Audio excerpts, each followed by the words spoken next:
Malam itu, hujan turun dengan deras, membasahi halaman rumah Letnan Arman.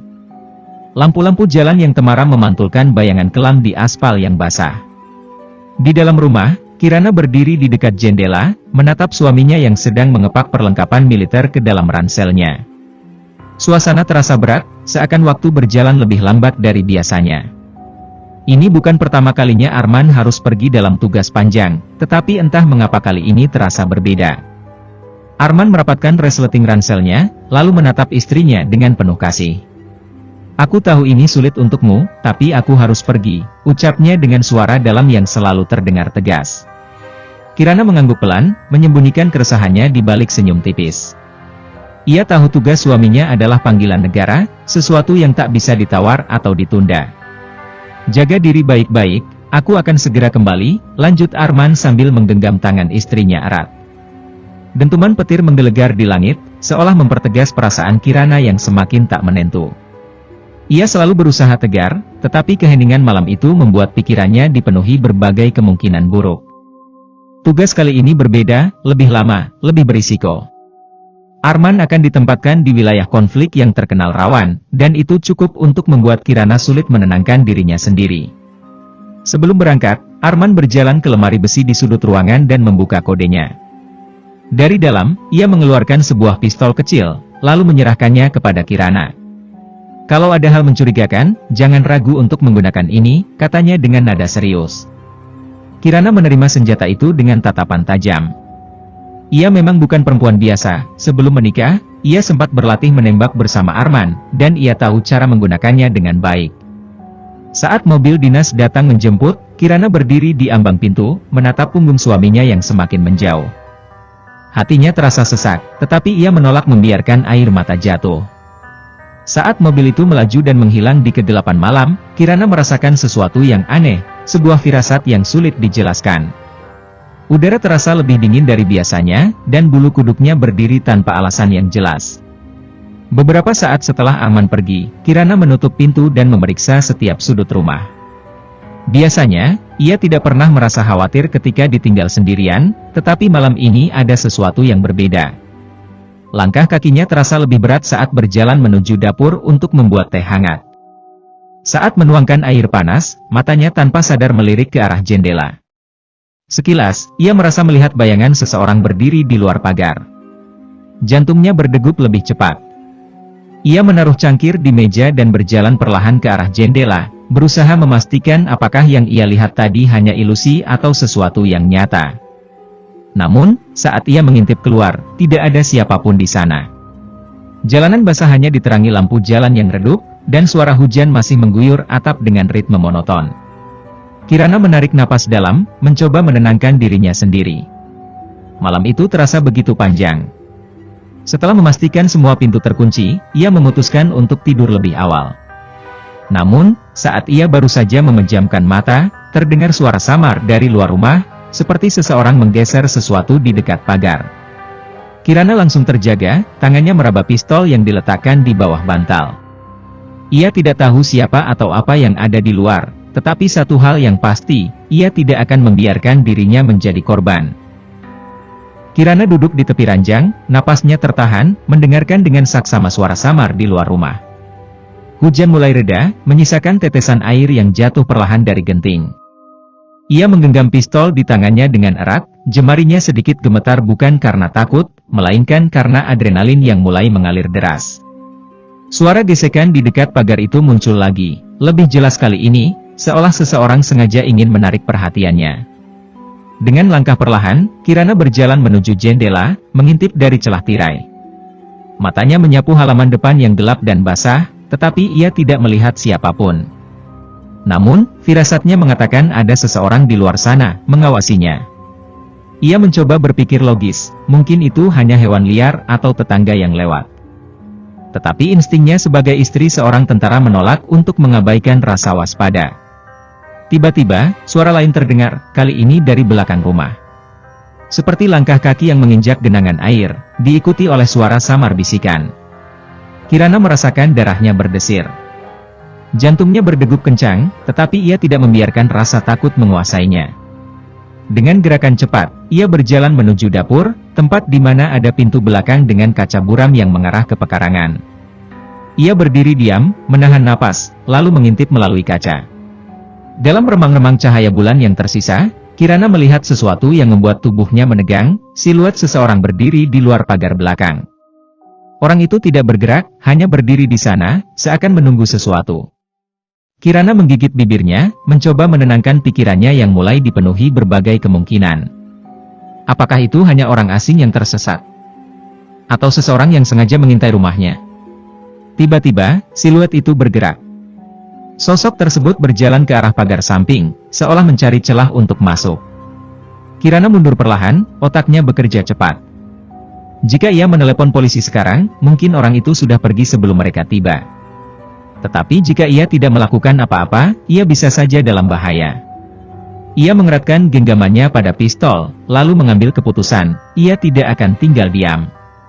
Dengan langkah ringan, Kirana menuju ruang tamu dan mematikan semua lampu. Jika seseorang memang mengawasinya, mereka tidak boleh tahu bahwa ia sadar akan keberadaan mereka. Dengan keheningan yang hampir menyiksa, ia berdiri di sudut ruangan, menunggu dengan napas tertahan. Lalu, terdengar sesuatu yang membuat bulu kuduknya berdiri, bunyi gesekan logam di pintu pagar depan, seperti seseorang mencoba membukanya secara paksa. Saat itu, Kirana tahu bahwa ancaman ini bukan lagi sekadar firasat. Ia berjongkok di dekat sofa, menyiapkan diri untuk kemungkinan terburuk. Jari telunjuknya berada di dekat pelatuk pistol, sementara matanya terus mengawasi pintu. Jika seseorang benar-benar masuk malam ini, mereka akan bertemu dengan sesuatu yang tidak mereka duga. Waktu terasa berjalan begitu lambat. Suara-suara di luar masih terdengar, tetapi tak ada yang benar-benar masuk. Setelah beberapa menit yang terasa seperti berjam-jam, langkah kaki itu menjauh, diikuti oleh keheningan yang mencengkeram udara. Kirana tidak langsung bergerak. Ia tetap diam, menunggu dalam kegelapan, memastikan bahwa siapapun yang tadi ada di luar benar-benar telah pergi. Namun, satu hal yang pasti, ini belum berakhir. Keesokan paginya, Kirana keluar rumah dengan mata yang masih dihantui kurang tidur. Udara pagi terasa dingin, tetapi itu bukan karena cuaca, melainkan ketegangan yang masih menggantung sejak malam sebelumnya. Ia memeriksa pagar depan, dan benar saja, ada bekas goresan pada gembok, seolah seseorang telah mencoba membukanya dengan benda tajam. Hatinya semakin tidak tenang. Ini bukan sekadar orang iseng. Seseorang memang berniat masuk ke rumahnya. Ia mengambil napas panjang, mencoba mengendalikan emosinya. Sejenak, Kirana berpikir untuk melaporkan kejadian ini kepada pihak berwajib, tetapi mengingat reputasi para preman di daerah ini, ia tahu itu tidak akan mudah. Banyak dari mereka memiliki hubungan dengan oknum aparat, dan melaporkan kejadian ini tanpa bukti kuat hanya akan membuatnya menjadi target yang lebih empuk. Ia harus lebih cerdik dari mereka. Siang harinya, Kirana sengaja pergi ke pasar untuk berbaur dengan warga sekitar, mencari informasi tanpa terlihat mencurigakan. Saat berbincang dengan beberapa ibu-ibu di sana, ia mulai mendengar desas-desus tentang geng preman yang akhir-akhir ini semakin berani. Mereka bukan hanya melakukan pemerasan terhadap para pedagang, tetapi juga mulai mengincar rumah-rumah yang terlihat lemah, rumah yang hanya dihuni perempuan atau orang tua. Saat mendengar itu, Kirana merasakan amarahnya membara. Jadi, mereka menganggap dirinya lemah hanya karena Arman sedang tidak ada? Ia mengepalkan tangannya diam-diam. Ini bukan sekadar soal dirinya sendiri, tetapi juga tentang harga diri. Jika ia membiarkan ini berlanjut, mereka akan semakin berani, dan bukan tidak mungkin mereka akan mencoba lagi, mungkin dengan cara yang lebih kasar. Menjelang sore, Kirana kembali ke rumah dengan rencana di kepalanya. Ia mengunci semua pintu dan mulai menyiapkan pertahanan. Selain pistol yang ditinggalkan Arman, ia mengambil sebilah pisau dari dapur dan menyelipkannya di balik lengan bajunya. Ia juga menyiapkan ponselnya untuk merekam, jika sewaktu-waktu mereka datang lagi. Jika mereka berpikir ia adalah mangsa yang mudah, mereka akan mendapatkan kejutan yang tidak mereka duga. Saat matahari mulai tenggelam, Kirana duduk di ruang tamu dengan lampu yang sengaja dibiarkan redup. Ia menunggu dalam keheningan, telinganya tajam mendengar setiap suara di luar. Detik demi detik berlalu tanpa ada tanda-tanda bahaya, tetapi hatinya tetap waspada. Hingga akhirnya, Tepat ketika jarum jam menunjukkan pukul 11 malam, suara itu kembali terdengar, suara langkah kaki mendekat ke pagar rumahnya. Kirana menggenggam pistolnya erat, jantungnya berdetak cepat tetapi pikirannya tetap fokus. Ia mengintip dari balik tirai dan melihat 3 sosok berdiri di luar pagar. Mereka berbicara pelan, seolah sedang memastikan sesuatu. Salah satu dari mereka, seorang pria berbadan besar dengan jaket hitam, mulai meraih gembok pagar. Kali ini, mereka tidak hanya mengintai, mereka benar-benar akan mencoba masuk. Tanpa ragu, Kirana mengambil keputusan. Ia tidak akan menunggu mereka masuk untuk bertindak. Dengan keberanian yang membara, ia menarik napas dalam-dalam, lalu membuka jendela dengan cepat. Mencari sesuatu, suaranya tajam dan dingin, membuat ketiga pria itu terkejut. Namun, yang membuat mereka lebih terkejut adalah pistol yang kini berada dalam genggaman Kirana, terarah tepat ke arah mereka. Ketiga pria di luar pagar langsung membeku. Mata mereka membelalak saat melihat moncong pistol yang diarahkan Kirana dengan tangan yang mantap. Malam yang semula sunyi kini terasa begitu menegangkan, seolah waktu berhenti di antara mereka. Pria berbadan besar yang tampaknya pemimpin kelompok itu menelan ludah, lalu mencoba menyeringai, meskipun jelas raut wajahnya menunjukkan sedikit kepanikan. "Hei, santai, Bu. Kami cuma mau memastikan rumah ini aman. Kan kasihan kalau ditinggal suami lama-lama," katanya dengan nada mengejek, tetapi ada nada ragu di balik suaranya. Dua anak buahnya hanya diam, saling pandang, tidak menyangka bahwa wanita yang mereka kira lemah justru berani menantang mereka dengan senjata di tangan. Kirana tidak terpengaruh oleh kata-kata mereka. Ia tahu cara kerja orang-orang seperti ini, mengintimidasi dengan kata-kata sebelum menggunakan kekerasan. Ia mengokang pistol dengan gerakan tenang, suara logam bergesekan terdengar tajam di udara. "Kalau benar cuma mau memastikan rumah ini aman, kenapa semalam kalian mengendap-endap di belakang?" tanyanya dingin, matanya menatap lurus ke arah pria itu tanpa sedikit pun menunjukkan rasa takut.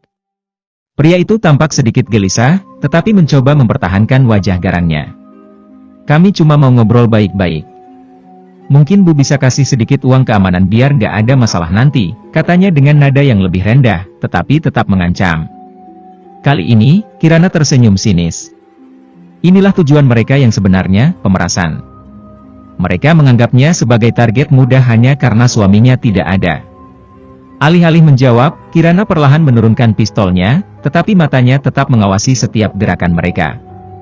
Ia mengambil napas dalam-dalam dan berkata, "Baiklah.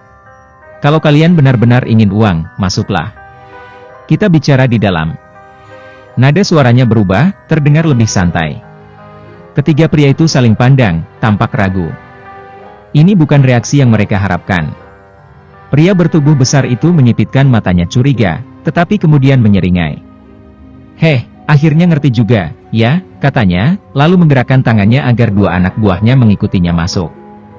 Begitu mereka membuka pagar dan melangkah masuk, Kirana berjalan ke dalam rumah dengan gerakan santai, seolah tidak ada ancaman.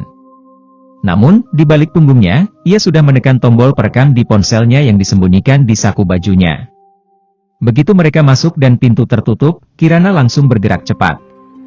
Dengan cekatan, ia mengambil pisau dari balik lengannya dan menempelkannya ke leher salah satu preman sebelum mereka sempat bereaksi.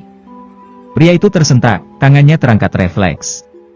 Sementara itu, Kirana kembali mengangkat pistolnya dengan tangan yang lain, kali ini diarahkan tepat ke kepala pemimpin mereka. "Kalian salah besar kalau mengira aku lemah," katanya dengan suara rendah, penuh ketegasan. Suasana berubah drastis. Para preman itu kini tidak lagi merasa berkuasa, mereka justru menjadi mangsa. Wajah pemimpin mereka yang tadinya sombong kini dipenuhi keringat dingin. Oke. Kita bisa bicara baik-baik," katanya dengan panik. Tapi Kirana tidak berniat membiarkan mereka pergi begitu saja. Malam ini, ia akan memberi mereka pelajaran yang tidak akan pernah mereka lupakan. Ruangan terasa mencekam. Pria bertubuh besar itu berdiri kaku, keringat membasahi dahinya, sementara dua anak buahnya tampak lebih pucat dari sebelumnya. Kirana tetap tenang, meskipun dadanya berdegup kencang. Pistol di tangannya tidak bergetar sedikit pun, dan pisau yang menempel di leher salah satu preman semakin dalam saat pria itu sedikit bergerak. "Duduk," perintahnya dingin. Ketiganya menurut tanpa banyak perlawanan. Mereka tahu wanita di depan mereka bukan orang biasa. Tidak ada rasa ragu atau ketakutan di matanya, hanya ketegasan seorang pejuang yang siap bertarung. Pemimpin mereka menelan ludah. "Dengar, Bu, ini semua hanya kesalahpahaman," katanya mencoba bersikap tenang. "Kami nggak ada niat jahat, cuma mau memastikan keadaan." Kirana menyeringai. "Kesalahpahaman?" Ia mengambil ponselnya dari saku dan memperlihatkan rekaman percakapan mereka sejak tadi.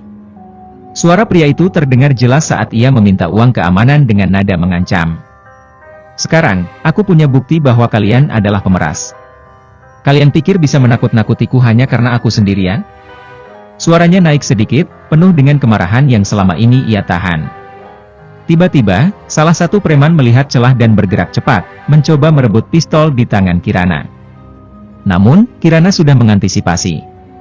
Dengan refleks cepat, ia menekuk tangan pria itu ke belakang dan menendang kakinya hingga tersungkur ke lantai. Sebelum pria itu sempat bangkit, Kirana menendang perutnya dengan keras hingga terdengar suara erangan kesakitan. Dua preman lainnya bangkit dengan panik, tetapi Kirana langsung mengangkat pistolnya kembali. "Coba lagi kalau kalian mau mati malam ini," ancamnya.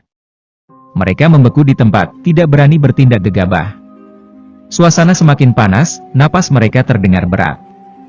Pemimpin mereka menggertakkan giginya, jelas tidak terima dipermalukan oleh seorang wanita. "Kau akan menyesal," desisnya dengan mata penuh kebencian. "Kami punya banyak teman. Kau pikir bisa lepas begitu saja setelah ini?" Kirana mendekat, menekan pistolnya ke dahi pria itu. "Coba saja. Tapi pastikan kau siap kehilangan lebih dari sekadar harga diri," bisiknya dingin. Ia lalu mengambil ponselnya dan menelepon seseorang. "Pak RT, tolong datang ke rumah saya sekarang. Saya baru saja menangkap beberapa preman yang mencoba memeras saya." Mendengar itu, wajah pria-pria itu semakin panik. Mereka tahu jika warga sampai tahu, mereka tidak akan punya tempat bersembunyi. Tak butuh waktu lama, suara langkah kaki terdengar dari luar. Beberapa warga yang curiga dengan kedatangan preman-preman itu ternyata sudah berkumpul. Kirana membuka pintu, dan seketika para preman itu dikepung oleh para tetangga yang membawa kayu dan alat seadanya. Kini, keadaan berbalik. Mereka bukan lagi pemangsa, melainkan buruan yang siap dihakimi. Kirana menatap mereka dengan tatapan dingin. "Selamat datang di neraka kalian," ucapnya lirih, sebelum menyerahkan mereka ke tangan warga yang marah. Malam yang awalnya mencekam berakhir dengan gemuruh kemarahan warga. Para preman itu digelandang keluar rumah oleh tetangga-tetangga yang sudah lama geram dengan aksi mereka. Pak RT dan beberapa warga laki-laki memastikan mereka tidak kabur sebelum polisi datang. Namun, Kirana tetap waspada. Ia tahu orang-orang seperti ini tidak akan tinggal diam setelah dipermalukan. Benar saja, saat polisi tiba dan mulai menginterogasi mereka, pemimpin geng preman itu masih berani mengancam.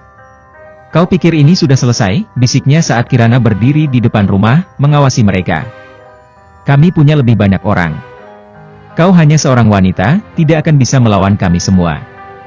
Tatapannya penuh kebencian, tetapi Kirana hanya tersenyum tipis. "Kalau kau cukup bodoh untuk kembali, aku akan pastikan kau tidak akan keluar dari sini dalam keadaan utuh," balasnya dingin. Setelah polisi membawa mereka pergi, keadaan kembali tenang. Warga bubar satu persatu, dan Kirana akhirnya bisa menghela napas lega. Tapi, jauh di lubuk hatinya, ia tahu ini belum selesai. Orang-orang seperti mereka tidak akan menyerah hanya karena ditangkap sekali. Ia harus bersiap untuk kemungkinan terburuk. Dan dugaan Kirana terbukti benar. 3 hari kemudian, saat malam mulai larut dan hujan kembali turun, suara aneh terdengar dari luar rumah. Kali ini bukan hanya langkah kaki atau gesekan di pagar, melainkan suara motor yang berputar-putar di sekitar kompleks. Kirana mengintip dari balik tirai dan melihat 2 motor berhenti beberapa rumah dari tempatnya. Beberapa pria bertubuh kekar turun dari motor, berbicara pelan, lalu mulai berjalan ke arah rumahnya. Adrenalin Kirana langsung terpacu. Ini bukan lagi ancaman biasa, ini adalah balas dendam. Ia cepat-cepat mengambil pistolnya, memastikan sudah terisi penuh, lalu mematikan semua lampu. Jika mereka ingin mencoba masuk, ia akan membuat mereka menyesali keputusan itu. Ia bergerak ke dapur, bersembunyi di balik lemari, menunggu dalam kegelapan. Tak lama, terdengar suara gembok pagar yang dipatahkan dengan paksa. Lalu, suara langkah kaki menyusup ke dalam pekarangan. "Kita habisi dia cepat, lalu pergi," suara seorang pria terdengar. Kirana mengatur napasnya, menunggu momen yang tepat. Saat pegangan pintu bergetar, ia mengangkat pistolnya, jari telunjuknya dipelatuk, siap menembak kapan saja. Pintu terbuka perlahan, dan seorang pria bertubuh besar melangkah masuk lebih dulu, diikuti dua orang lainnya. Mereka tidak menyadari Kirana yang bersembunyi di balik lemari. Begitu pria pertama masuk lebih dalam, Kirana bergerak cepat. Dengan satu tembakan yang terarah, ia mengenai bahu pria itu, membuatnya jatuh sambil mengerang kesakitan. Dua pria lainnya tersentak, tetapi Kirana sudah lebih dulu berlari keluar dari persembunyian, menendang salah satu dari mereka hingga tersungkur. Pria terakhir mencoba menyerangnya, tetapi Kirana dengan sigap menghindar dan menghantam wajahnya dengan gagang pistol.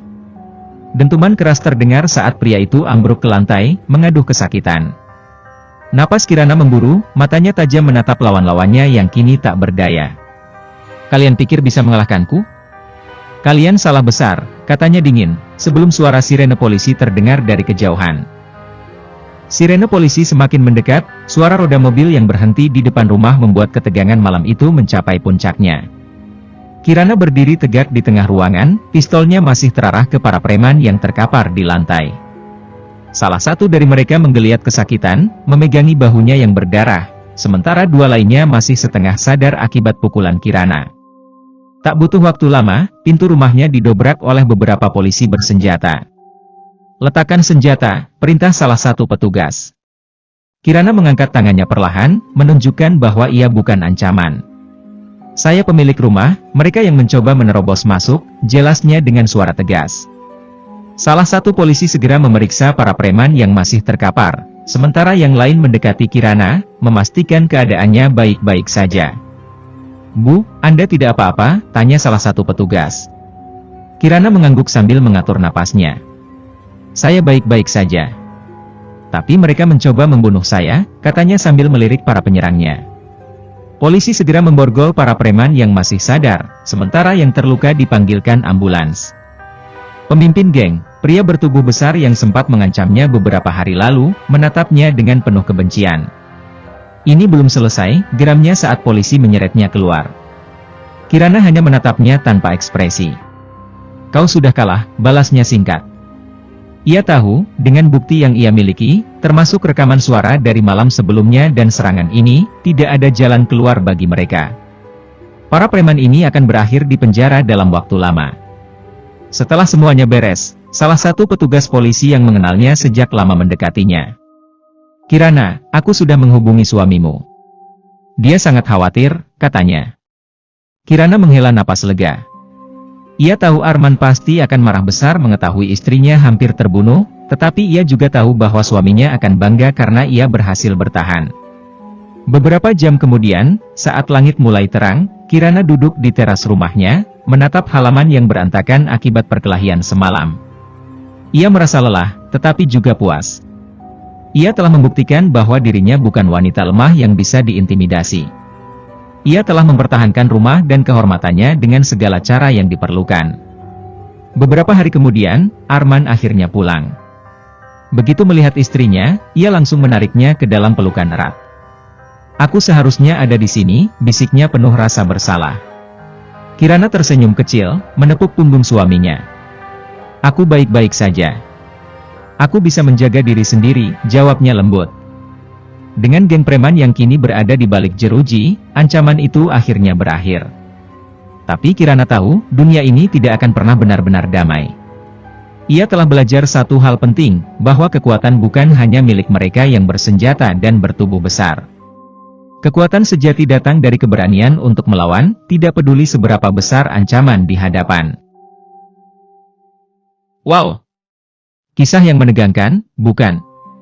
Dari awal hingga akhir, kita bisa melihat bagaimana Kirana, seorang wanita tangguh, berani melawan ketidakadilan dan mempertahankan kehormatannya. Ini bukan hanya cerita tentang perlawanan, tapi juga tentang keberanian, kecerdikan, dan keteguhan hati. Jadi, menurut kalian, bagaimana kalau kalian ada di posisi Kirana? Apa yang akan kalian lakukan? Tulis pendapat kalian di kolom komentar. Dan jangan lupa, Kalau kalian suka cerita ini, jangan ragu untuk like, share, dan subscribe biar nggak ketinggalan cerita-cerita seru lainnya. Sampai jumpa di cerita berikutnya. Tetap waspada, tetap berani, dan jangan biarkan ketakutan mengendalikan hidup kalian. Bye.